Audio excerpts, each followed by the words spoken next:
Hi everyone, welcome to Civil Index. This is Pujita and ఇది మన third video of Indian polity series. మన past వీడియోస్లో ఏం చూసాం? Crown rule, company rule and crown రూల్లో ఉన్న యాక్ట్స్ చూసాం కదా. Company rule starting from 1773 to 1858 and crown rule 1858 నుంచి 1947 వరకు ఉన్నాయని చెప్పినాం కదా. సో ఇందులో యాక్ట్స్ అన్నీ చూసాము అండ్ ఎందుకు 1858లో కంపెనీ రూల్ తీసేసి వాళ్ళు క్రౌన్ రూల్ స్టార్ట్ చేశారు అని చూసాము. అండ్ క్రౌన్ రూల్లో up to Indian Council Act 1909 వరకు కవర్ చేసాము.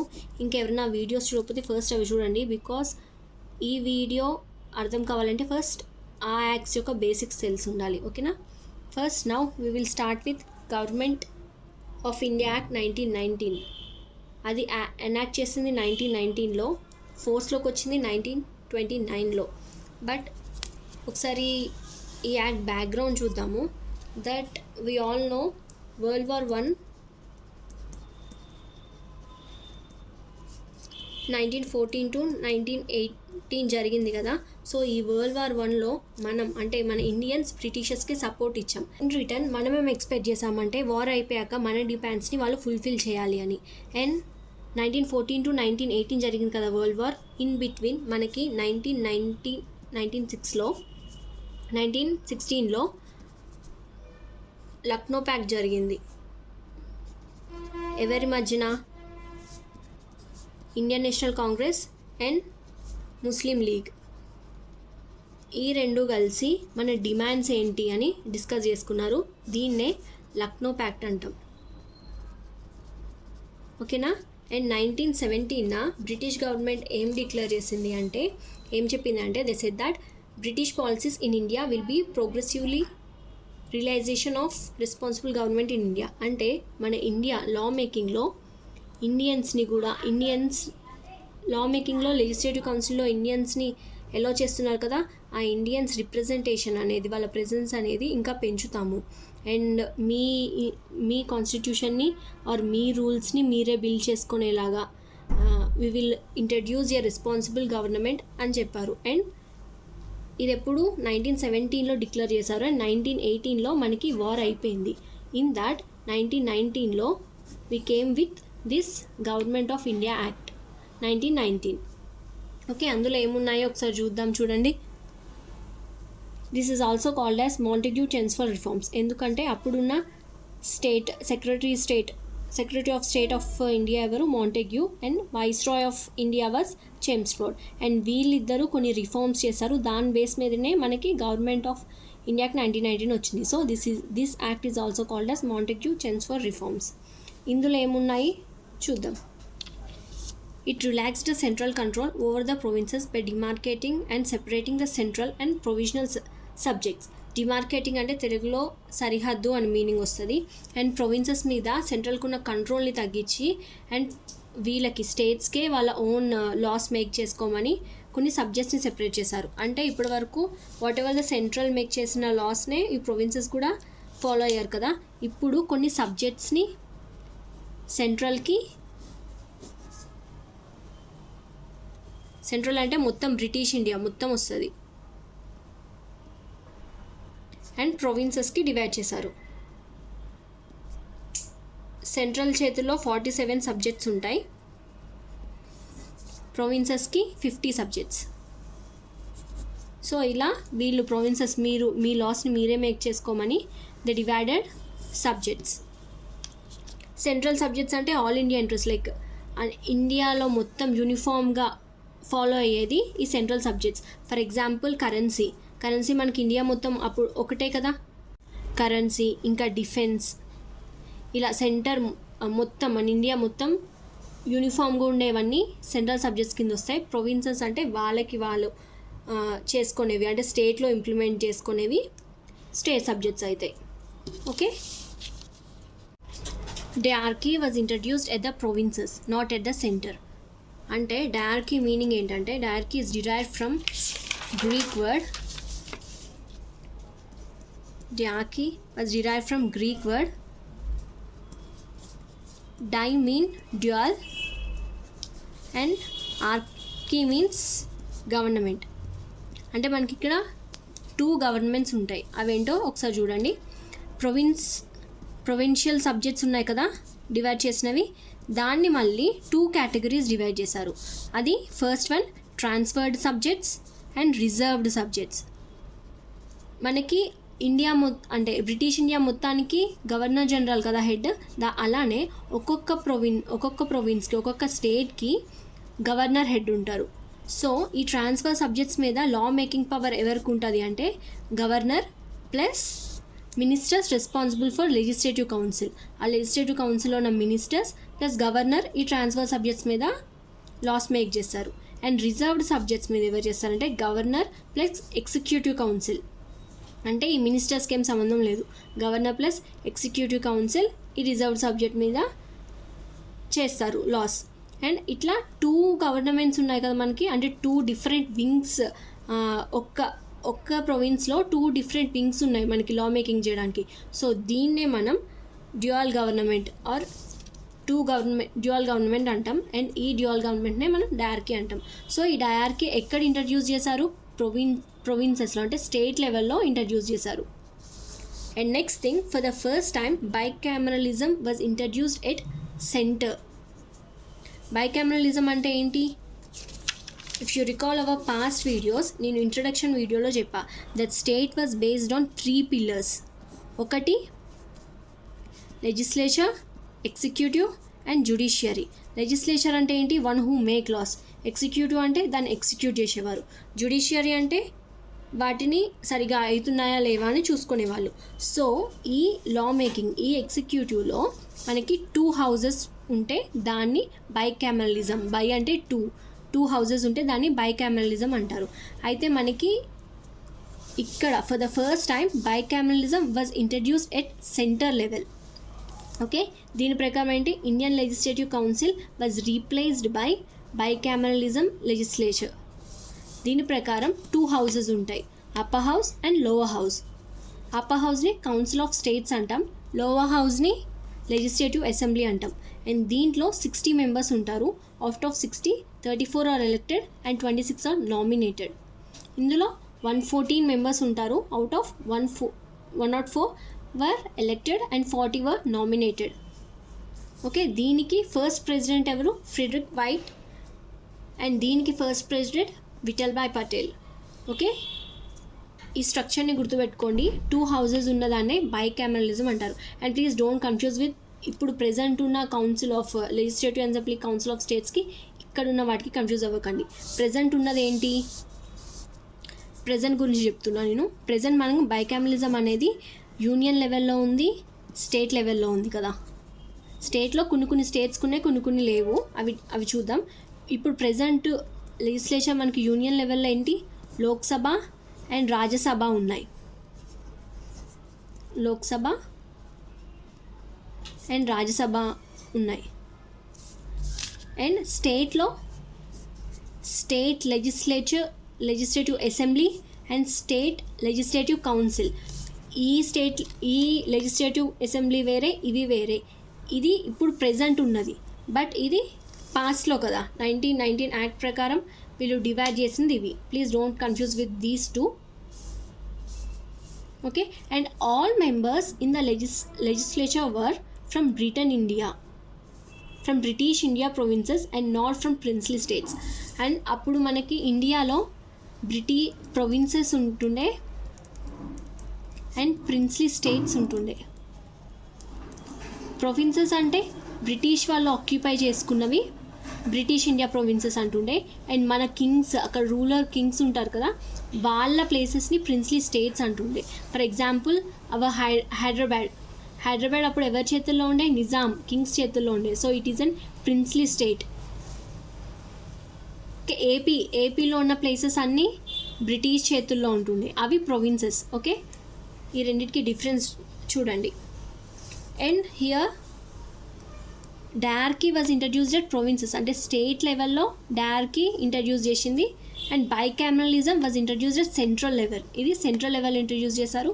ఇది ప్రొవిన్సెస్ అంటే స్టేట్ లెవెల్లో ఇంట్రడ్యూస్ చేశారు. సో ఆ డిఫరెన్సెస్ చూడండి, don't confuse with these. Next point, it extended the principle of communal representation by providing separate ఎలక్ట్రోలేట్.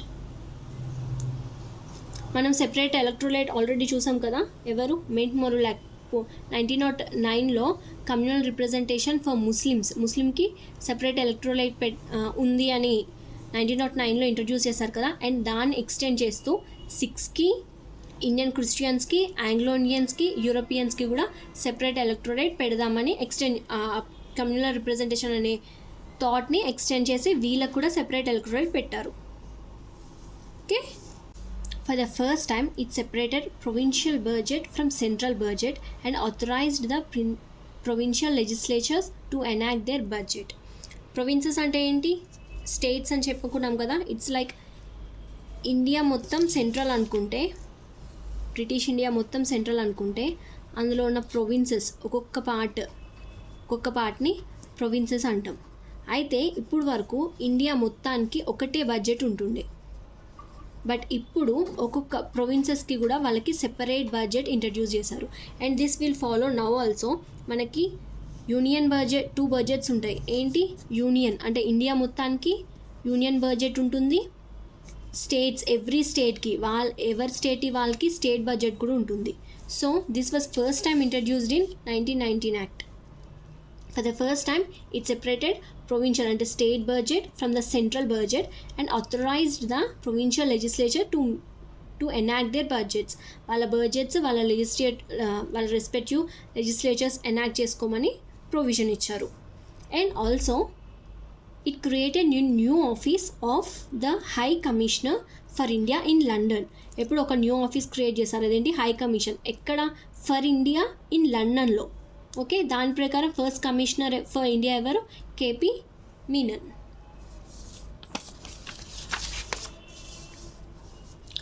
Under this act, on recommendation of Lee committee, a public service commission was set up in 1926. అంటే last యాక్ట్స్లో మనం చూసాం, like Indians లండన్కి వెళ్ళి civil services రాసేవాళ్ళు. So but now ఈ act ప్రకారం ఏంటంటే Indians ఇండియాలోనే exam రాసేలాగా అలో చేశారు. మరి ఎగ్జామ్ రాయాలంటే దాన్ని కండక్ట్ చేసే ఒక బాడీ ఉండాలి కదా. So on the recommendation of Lee committee, public service commission was set up in 1926లో మనకి కూడా ఎగ్జామ్స్ కండక్ట్ చేయడానికి ఒక బాడీని ఇంట్రడ్యూస్ చేశారు. అదే public service commission. And later it become the union public service commission in 1950. అంటే మనం ఇప్పుడు చూసేది UPSC, union public service commission, దీని బేస్ మీద నుంచి వచ్చింది. And we took it in 1950. Okay, it provided for the appointment of statutory commission to enquiry into and report on it's working after 10 years of it's coming in to the force. అంటే ఈ act 1919లో introduce చేశారు. And ఈ act ఫోర్స్లోకి వచ్చిన 10 yearsకి ఒక statutory commission అనేది వేయాలి. ఈ act ఎలా జరుగుతుంది, ఇంకా ఇంప్లిమెంట్స్ ఏం చేయాలి, ఇవన్నీ చూడడానికి ఒక కమిషన్ అనేది వేయాలి అన్నారు. సో ఈ యాక్ట్ ఫోర్స్లోకి ఎప్పుడు వచ్చింది అన్నాం? 1921లో వచ్చింది. సో మనకి సైమన్ కమిషన్ ఈ యాక్ట్ని చూడడానికి, అంటే ఎలా ఇంప్లిమెంట్ అవుతుందో చూడడానికి, అండ్ ఇంకేమైనా రికమెండేషన్స్ ఉంటే చెప్పడానికి. ఇప్పుడు November 1927 the British government announced the appointment of 7 members, అంటే 6 members ప్లస్ 1 chairman. ఆ చైర్మన్ ఎవరు? Under the chairmanship of sir John commission. అందుకే దీన్ని సైమన్ కమిషన్ అన్నాం. Sir John commission to report on condition of India under this new system. But మన Indians and INC is a major political party, అది ఈ కమిషన్ని వద్దు అని చెప్పింది. ఎందుకు? But the Simon commission do not present any Indians. అంటే అందులో మనకి ఇండియన్ లా మేకింగ్ ఎలా చేయాలి అండ్ మన గురించే కదా రిపోర్ట్ ఇచ్చేది. ఇందులో ఒక్కరు కూడా ఇండియన్ లేరు. So due to the Simon commission was boycotted by the Congress party and gave a slogan Simon go back. And ఇవన్నీ పక్కన పెడితే సైమన్ కమిషన్ ఇండియాకి వచ్చింది ఎప్పుడు? 1928లో. అండ్ వాళ్ళ రిపోర్ట్ కూడా ఇచ్చింది 1930లో. On other hand, in the view of boycotting Simon commission by the Congress party, అప్పుడున్న secretary of states for India challenge Indians to draft a constitution for India. And అప్పుడున్న secretary of state, okay మీరు Simon commission వద్దు, ఒక Indian కూడా వద్దు అన్నారు కదా, మరి మీరు మీ కాన్స్టిట్యూషన్ని డ్రాఫ్ట్ చేసుకోగలరా అని ఒక ఛాలెంజ్ ఇస్తాడు. And the challenge was accepted by INC అంటే ఇండియన్ నేషనల్ కాంగ్రెస్ యాక్సెప్ట్ చేసి దీని మీద ఒక కమిటీని వేసింది. It was appointed under the leadership of Motilal Nehru. So ఈ కమిటీ రీసెర్చ్ చేసి దే గేవ్ ఎన్ రిపోర్ట్, మన కాన్స్టిట్యూషన్ ఒక డ్రాఫ్ట్ని ఇచ్చారు.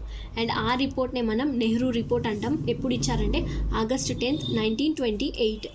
సో ఈ బ్రిటిష్ గవర్నమెంట్ ఒక రౌండ్ టేబుల్ కాన్ఫరెన్స్ని పెట్టింది. సో ఇవి ఓన్లీ ప్రపోజల్స్ మాత్రమే. అది తీసుకుంటారా తీసుకోరా అనేది ఏం ఇంప్లిమెంట్ చేయాలి ఏం ఇంప్లిమెంట్ చేయొద్దు అనేది బ్రిటిష్ గవర్నమెంట్ చేతిలో ఉంటుంది కదా. So to discuss these proposals వాళ్ళు ఒక రౌండ్ టేబుల్ కాన్ఫరెన్స్ని పెట్టారు. ఎక్కడ? లండన్లో. Okay, 3 round table conference. First ఎప్పుడు? 12th November 1932, 19 January 1931. సెకండ్ది 7th September 1931 to 1st December 1931. థర్డ్ది 17th November 1932 to 24th December 1932. ఈ డేట్స్ గుర్తున్నా లేకపోయినా మంత్ అండ్ ఇయర్ గుర్తుపెట్టుకోండి. మొత్తం ఎన్ని? 3 రౌండ్ టేబుల్ కాన్ఫరెన్సెస్ జరిగాయి. ఎందుకు? వీళ్ళు ఇచ్చిన ఈ ప్రపోజల్స్ని చూసి ఒక యాక్ట్ని చేయడానికి. సో ఈ 3 రౌండ్ టేబుల్ కాన్ఫరెన్స్కి అటెండ్ అయింది doctor BR Ambedkar. And Mahatma Gandhi 2nd round table కాన్ఫరెన్స్కి అటెండ్ అయ్యారు. సో బేస్డ్ ఆన్ దీస్ ఈ డిస్కషన్స్ మీద మనకి గవర్నమెంట్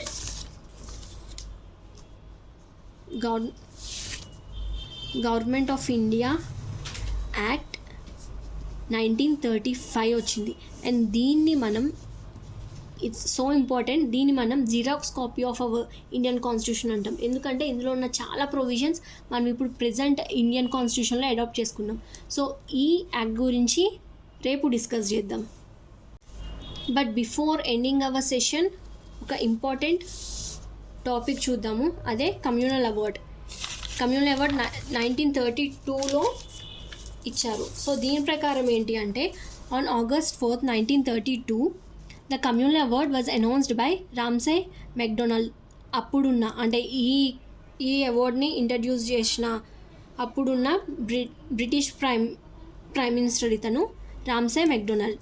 అండ్ ఇది ఎందుకు అంటే this is meant for extending separate electorate to schedule caste. In fact దీన్ని ఎవరు రైజ్ చేశారంటే డాక్టర్ బిఆర్ అంబేద్కర్ గారు లైక్ రౌండ్ టేబుల్ కాన్ఫరెన్స్కి వెళ్ళినప్పుడు ఈ సెపరేట్ ఎలక్టరేట్ షెడ్యూల్ కాస్ట్కి కూడా పెట్టండి అని అడిగారు. సో బేస్డ్ ఆన్ దిస్ దాన్ని బ్రిటిష్ వాళ్ళు యాక్సెప్ట్ చేసి ఈ కమ్యూనల్ అవార్డ్ని అనౌన్స్ చేశారు. But it was opposed by Gandhiji. ఎందుకు? ఇది హిందూ సొసైటీ అంటే వాళ్ళు కూడా హిందూలే కదా. సో వాళ్ళని ఎందుకు సెపరేట్గా చేయడం అని చెప్పి Gandhiji was opposed on the grounds that it would be disintegrate the Hindu సొసైటీని 2 కింద విడదీసినట్టు అవుతుంది. సో వద్దు అని చెప్పి గాంధీ అపోజ్ చేసి అప్పుడు గాంధీ ఎర్వాడా జైల్లో ఉండే. So Gandhi began indefinite hunger strike at Yerwada jail at Pune, మహారాష్ట్రలో ఉన్న ఎర్వాడా జైల్లో అతను హంగర్ స్ట్రైక్ స్టార్ట్ చేశాడు. అండ్ దిస్ అంబేద్కర్ గాంధీజీ దగ్గరికి వెళ్ళి, అంబేద్కర్ పాయింట్ ఆఫ్ వ్యూ ఏంటి? డిప్రెస్డ్ క్లాసెస్ చాలా డిస్క్రిమినేషన్ ఫేస్ చేసేవాళ్ళు. సో వాళ్ళకు కూడా సెపరేట్ ఎలక్ట్రోలేట్ ఉంటే బాగుంటుంది అని చెప్పి doctor BR Ambedkar view. And Gandhiji ఏంటి? వాళ్ళు కూడా హిందూసే కదా. సో వాళ్ళని సెపరేట్ చేస్తే ఎలా అని గాంధీజీ. సో వీళ్ళిద్దరు at last doctor BR Ambedkar explain the problems they are facing and వాళ్ళు ఒక అగ్రిమెంట్కి వచ్చారు. దాన్నే పూనా ప్యాక్ట్ అంటాం.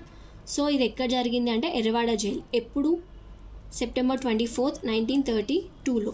సో ఈ యాక్ట్ ప్రకారం ఏంటి అంటే under Poona pact of 1932 there shall be a seats reserved for depressed classes out of general electoral seats in provisional legislation. అంటే వీళ్ళకి సెపరేట్గా ఎలక్ట్రోలేట్ కాకుండా ఉన్న వాటిలలోనే వీళ్ళకి కొన్ని సీట్స్ రిజర్వేషన్ చేసి ఉంచుదామని వీళ్ళు ఒక అగ్రిమెంట్కి వచ్చారు. దాన్నే పూనా ప్యాక్ట్ అంటాం. అది ఎక్కడ జరిగింది, ఎవరిద్దరి మధ్య జరిగింది, ఆ డేట్ చాలా important. That's it for today. Hope you like this session. I think you gained some knowledge, and if so, don't forget to like, share the video. So next video lo Government Act of 1935 and Independence Act of 1947 చూద్దాం. Thank you.